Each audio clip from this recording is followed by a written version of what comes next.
Can you feel that in the air? Because something different is happening in Washington. And no, it's not just another empty promise of rebuilding. There's a player with a heavy last name arriving, an explosive talent overlooked in the draft, knocking on the door, and a pro bowler who could be the missing piece. But he comes with a hefty price tag. The question is, will the front office have the guts? Or will they let it slip away once again? And you, the fan, do you believe in this new cycle? Drop a comment below.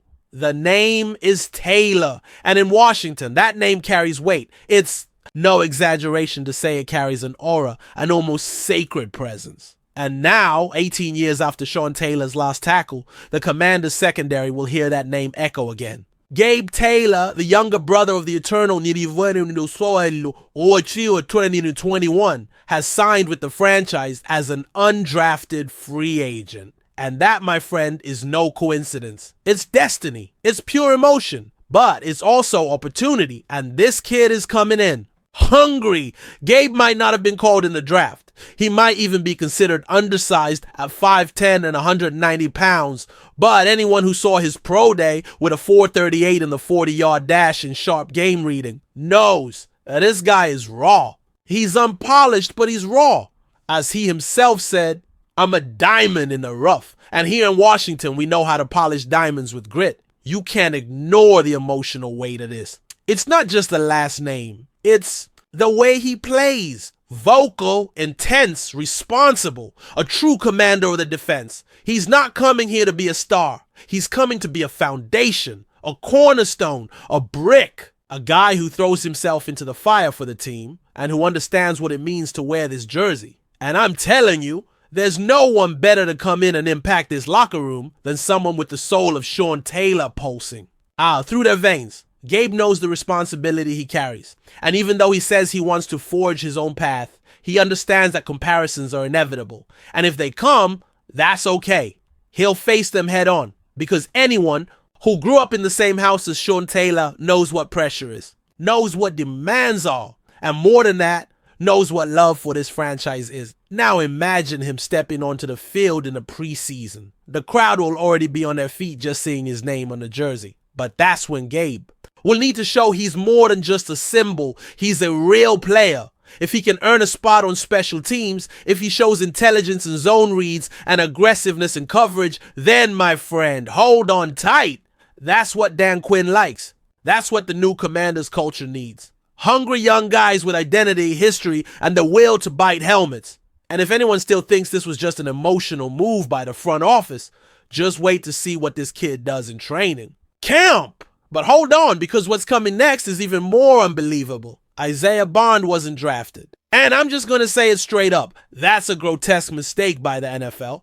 But you know who can capitalize on this widespread blunder. The Commanders. Yes, Washington has a golden opportunity to do what no other team had the courage to do. Transform a raw and explosive talent into an elite offensive weapon. And the moment is now.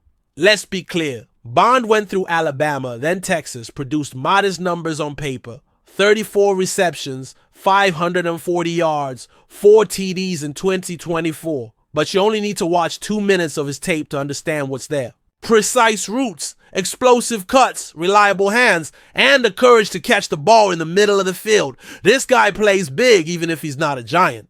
And before anyone brings up the, he has off-field issues talk, let me tell you now, that's the kind of situation that gets resolved with leadership in the locker room and structure around him. And if there's one team that has built an environment ready to welcome and develop talent like this, it's Washington. The presence of Terry McLaurin, the arrival of Deebo Samuel, the experience of Michael Gallup. Bond can grow by learning from the best. And you know what's even crazier? Bond isn't just a wide receiver. He can be that difference maker on special teams too.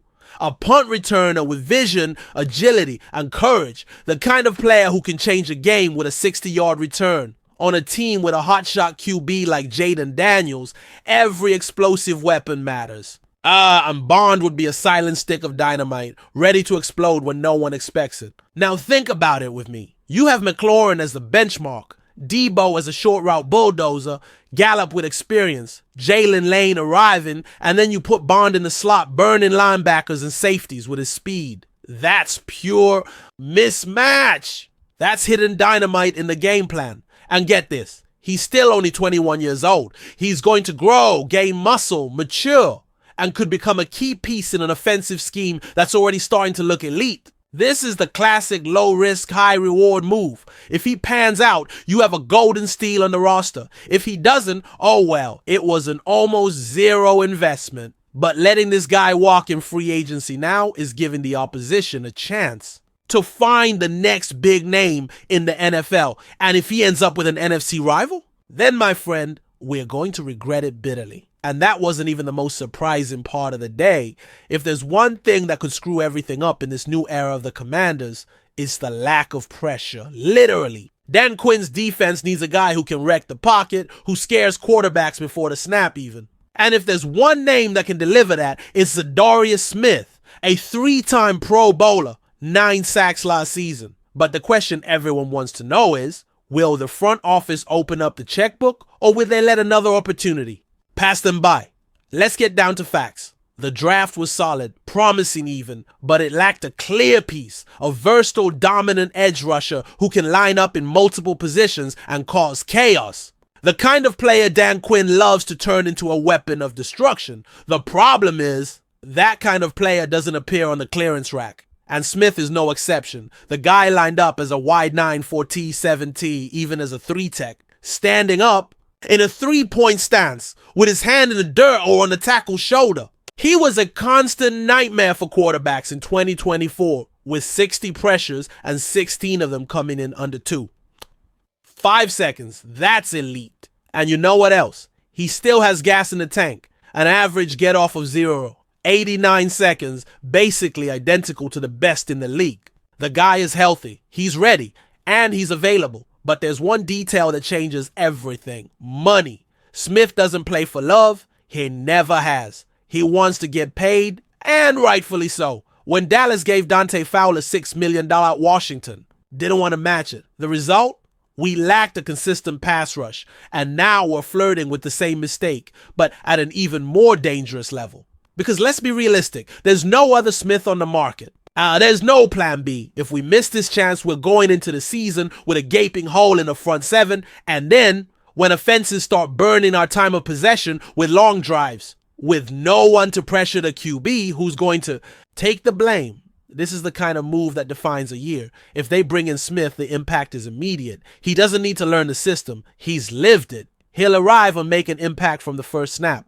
He's the guy who opens up space for the linebackers to shine, who forces turnovers, who changes offensive play calls just with his presence. The question remains, are we going to continue being the team that economizes on the most important player in the defensive system, or are we finally going to act like a team that wants to compete at the top? Because if we're going all in, we have to bring in Smith. Otherwise, it's just empty talk. And look, after all of this, you tell me, how do you see this team now? If this team does what it needs to do, the defense will once again strike fear. The secondary will gain soul, and the offense will become pure dynamite. It's no exaggeration to say, this could be the most promising roster since 2016, but only if the front office has the courage. And so I ask you, is it worth risking everything for Gabe Taylor, Isaiah Bond, and Zadarius Smith? Or is there still something missing for us to truly dream big? Comment below, debate with me, and don't forget, if you love this jersey, subscribe to the channel, because here it's passion, it's a nation, it's Commanders until the end.